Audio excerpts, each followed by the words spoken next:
Hi friends, ప్రపంచంలో ప్రతి మనిషి జీవన విధానం ఇద్దరి మీదనే ఆధారపడి ఉంది.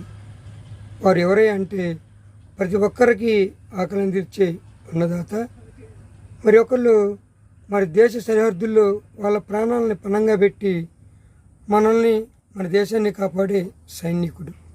మరి వాళ్ళిద్దరి కనుక వాళ్ళ పనిని కనుక నిర్వర్తించకుండా స్తబ్దతగా ఉంటే మరి ప్రతి మనిషి ఆకలి బాధతో చనిపోవటం జరుగుతుంది. అలాగనే మరి సైనికుడు గమ్ముగా ఉంటే మరి విదేశస్తులు వచ్చి మన దేశాన్ని హస్తగతం చేసుకుని మనందరినీ బానిసలుగా మార్చే అవకాశం కూడా ఉన్నది. మనం ఎన్నో దేవాలయాలని వెళ్తాం.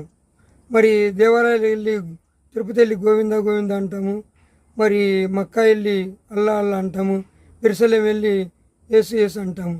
మరి వీళ్ళని స్మరించుకోవటం వల్ల మనకు పెద్దగా ఉపయోగం లేదు. మరి మన ఆకలి బాధ తీర్చి మన దేశాన్ని మనల్ని కాపాడే మరి సైనికుడిని మరి రైతుని కనుక మనం స్మరించుకుంటే మన జన్మధన్మం అవుతుంది. మరి వాళ్ళని గౌరవించినట్టు కూడా అవుతుంది. మరి రోజుకు ఒకసారి ప్రతి ఒక్కరిలో మరి జై జవాన్ జై కిసాన్ అని స్మరించుకుంటే మనకి మరి మన దేశానికి రైతులకి సైనికుని గౌరవించినట్లుగా ఉంటుందని నా యొక్క విన్నపం.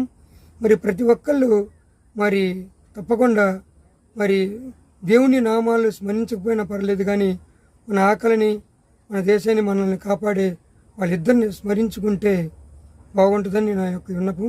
వీడియో నచ్చితే లైక్ చేయండి, షేర్ చేయండి, సబ్స్క్రైబ్ చేసుకోండి. బాయ్.